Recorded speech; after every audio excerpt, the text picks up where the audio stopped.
Hello and welcome to my 6th WRC setup and location guide. We find ourselves in Greece this time and I am so excited to bring you this setup.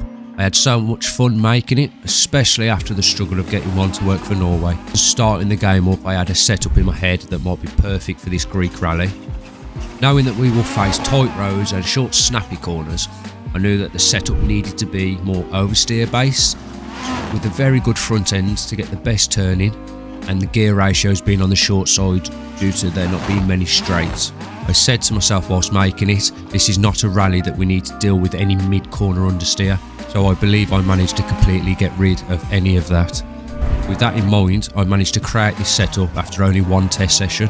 I tested it on 3 stages, a short, medium and long. I also made sure there is still room for minor changes, just in case the oversteer was a bit too much when you come to use it. I'm putting some footage now on the screen so you can see how the car reacts to the bumps and the turns and how stable it is under braking and accelerating. Now, while I have your attention, I recently created a Discord for you to join. In there you will have better access to myself for any questions you might have and other like-minded individuals who can help. You will also find setups in there that I haven't released on YouTube yet, so you can get ahead of the game. There are 1 or 2 setups in there that are my own personal setups that I don't think I will be releasing. Links in the description. Anyway, let's get back to the video. The alignment I have set is on the lower side of what we could use. That is the lowest I would personally go. If you need to make any changes, I would say take the front and rear toe out by a couple of clicks and then try your best to balance it out with the camber. The setting you see on the screen gives you a very good initial turning. The rest of the corner will be controlled through minor inputs and throttle control. As always, I have set my brake pressure between 2,500 and 3,500. On any setup I provide, this gives you good stopping power and less chance of a lockup. Now, I have seen people using max brake pressure so that the hybrid recharges faster, but this is completely down to how quickly you want it to stop. For grease, I wouldn't bother with it too much. I have set the BIOS up at 66%. You can use anything from 62 all the way to 70. The reason I have it set so far forward is due to the nature of the rally. You will face lots of corners, one after another in many cases.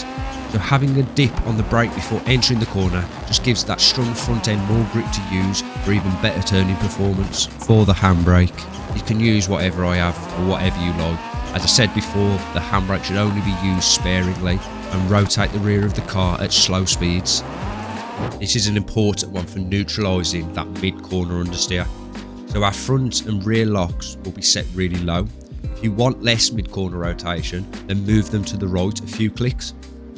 I would suggest not going any more than halfway though, so we can keep that strong front end and keep that rear end a bit more snappy.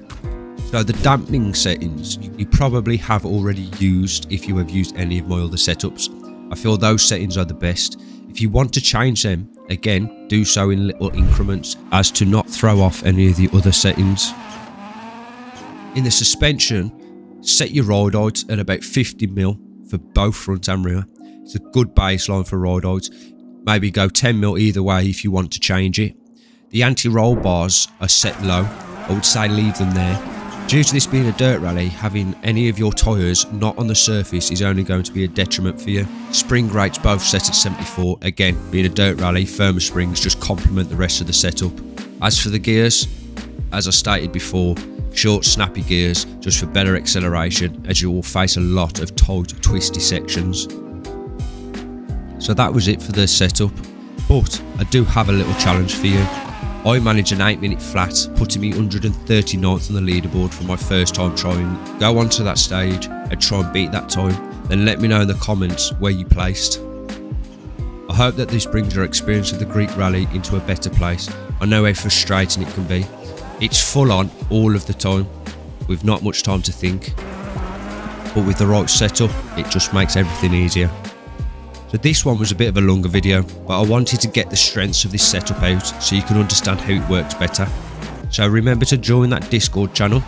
Please don't forget to like the video, and I hate asking, but please subscribe to the channel for more in-depth setups and guides. Till the next time, I'll see you soon. Now you've finished this video, how's about you watch this one, or maybe check out this playlist.